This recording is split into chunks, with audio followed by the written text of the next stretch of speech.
ধর্ষকদের প্রকাশ্যে শাস্তির দাবিতে বাংলাদেশ খেলাফত মজলিস ঢাকা মহানগর দক্ষিণের বিক্ষোভ মিছিল রাজধানীর বাইতুল মোকাররমের উত্তর গেট থেকে শুরু হয়েছে। দর্শক, আপনারা দেখছেন এই মুহূর্তে সেই খেলাফত মজলিসের যে সকল নেতাকর্মীরা রয়েছে তারা ধর্ষকদের প্রকাশ্যে শাস্তির দাবি এবং শাহবাগে পুলিশের উপর হামলার প্রতিবাদে বিক্ষোভ মিছিল করছে এই মুহূর্তে। আপনাকে জানিয়ে রাখতে চাই, আছিয়ার যে ঘটনাটি ঘটেছে মাগুরায়, 8 বছরের শিশু, তিনি ক্লাস 3য় শ্রেণীতে পড়তেন। তিনি কিন্তু ধর্ষণের শিকার হয়েছিলেন এবং চিকিৎসাধীন অবস্থায় তিনি মৃত্যুবরণ করেছেন গতকাল। দর্শক, আপনাকে একটু জানিয়ে রাখতে চাই, এর আগে শাহবাগে যেই হামলার ঘটনা ঘটেছে পুলিশের উপর, সেই হামলার প্রতিবাদ জানিয়ে কিন্তু এই মুহূর্তে খেলাফত মজলিস ঢাকা মহানগর দক্ষিণের নেতৃবৃন্দরা এই মুহূর্তে বিক্ষোভ মিছিল করছে।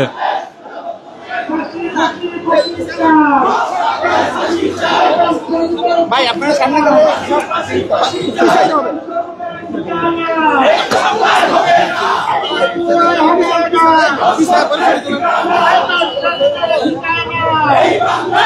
দর্শক, ধর্ষণ রোধ ও ধর্ষকদের প্রকাশ্যে শাস্তির দাবিতে এবং শাহবাগে পুলিশের উপর হামলার প্রতিবাদে বিক্ষোভ মিছিল করছে বাংলাদেশ খেলাফত মজলিস ঢাকা মহানগর দক্ষিণের নেতৃবৃন্দরা। তারা বিভিন্ন স্লোগান দিচ্ছে। এই মুহূর্তে আপনারা দেখছেন রাজধানীর বাইতুল মোকাররমের উত্তর গেট থেকে তাদের এই বিক্ষোভ মিছিল শুরু হয়েছে এই মুহূর্তে। এর আগে বিক্ষোভ পূর্ববর্তী সমাবেশে তারা যেমনটি বলছেন যে ধর্ষকদের দ্রুত সময়ের মধ্যে আইনের আওতায় এনে প্রকাশ্যে ফাঁসি দিতে হবে, এবং তারা যেমনটি বলছেন যে এর আগে যে সকল ধর্ষণের ঘটনাগুলো ঘটেছে সেগুলোতে যদি বাংলাদেশ সরকার বিচারের আওতায় আনতো, কঠোর পদক্ষেপ গ্রহণ করত, তাহলে কিন্তু এই আছিয়ায় যে ধর্ষণ হয়েছে সে সকল ধর্ষণগুলো আর দেখতে হতো না। এমনটি কিন্তু এই বাংলাদেশ খেলাফত মজলিসের ঢাকা মহানগর দক্ষিণের যে সকল নেতৃবৃন্দরা রয়েছে তারা বিক্ষোভ পূর্ববর্তী সমাবেশে বলেছেন। এই মুহূর্তে আপনারা দেখছেন যে বাংলাদেশ খেলাফত মজলিসের ঢাকা মহানগর দক্ষিণের যে সকল নেতাকর্মীরা রয়েছে তারা বিভিন্ন স্লোগান দিচ্ছে এবং তারা পল্টনের দিকে এগিয়ে যাচ্ছে এমন দৃশ্য কিন্তু আপনারা দেখছেন। দর্শক, ধর্ষণ রোধ ও ধর্ষকদের প্রকাশ্যে শাস্তির দাবিতে আজকে এই মুহূর্তে বাংলাদেশ খেলাফত মজলিস ঢাকা মহানগর দক্ষিণের যে সকল নেতাকর্মীরা রয়েছে তারা এই মুহূর্তে বিক্ষোভ মিছিল করছে।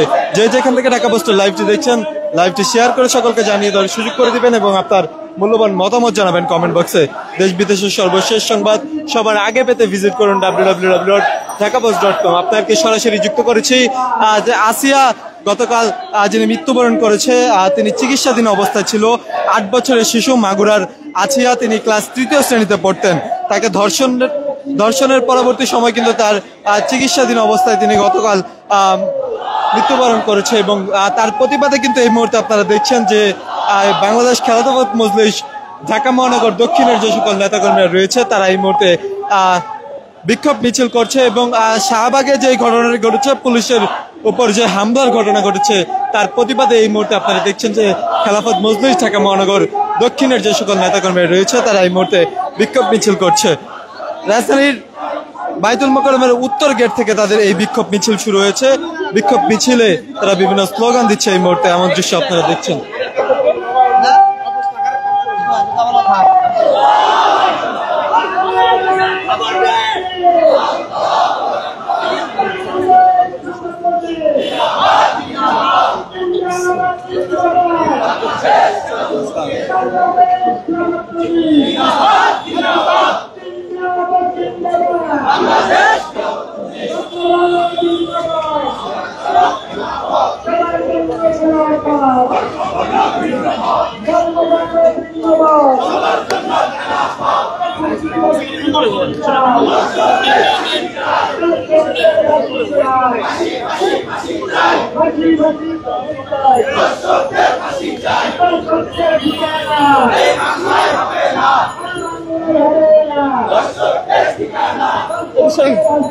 পিছন পিছন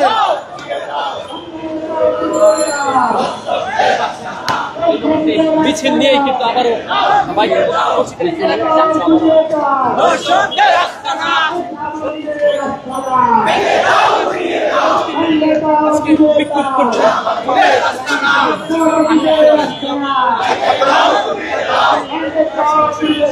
ভাই আপনারা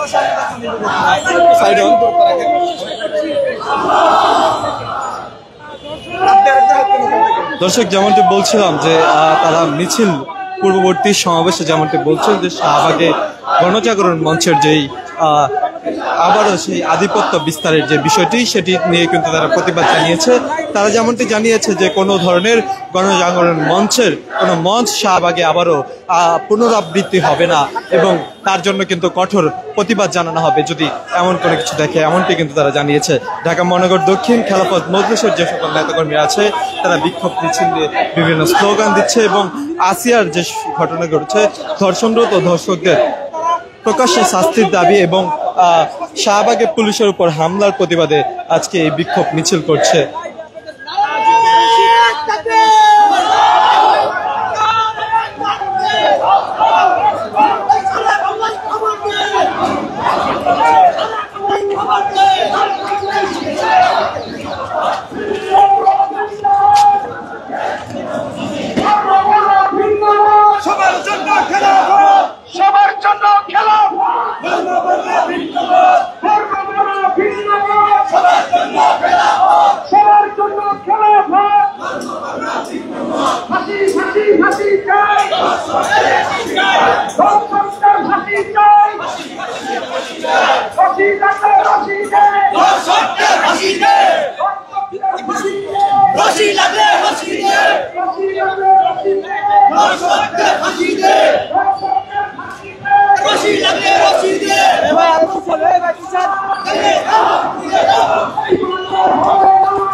দর্শক, যেমনটি জানাচ্ছিলাম ধর্ষণরত ও ধর্ষকদের প্রকাশ্যে শাস্তির দাবিতে এবং শাহবাগে পুলিশের উপর হামলার প্রতিবাদে বিক্ষোভ মিছিল করছে বাংলাদেশ খেলাফত মজলিস ঢাকা মহানগর দক্ষিণের নেতৃবৃন্দরা।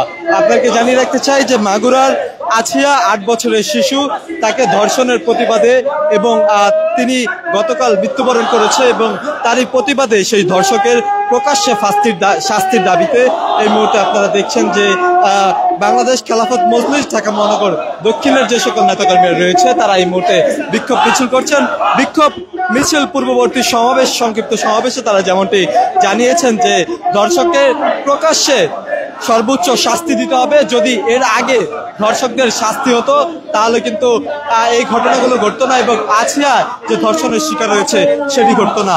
ধর্ষকের শাস্তি, এর আগে যে সকল ধর্ষণের ঘটনাগুলো ঘটেছে সেগুলোকে যদি শাস্তির আওতায় আনতো বাংলাদেশ সরকার তাহলে কিন্তু এমন ঘটনা ঘটতো না, এমনটি কিন্তু জানানোর চেষ্টা করছেন।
আসিয়ার কান্না খাতিজার কান্না আমার বোনের কান্না আমার বোনের কান্না আসিয়ার কান্না আমার বোন কবরে সকলে কাহিয়ে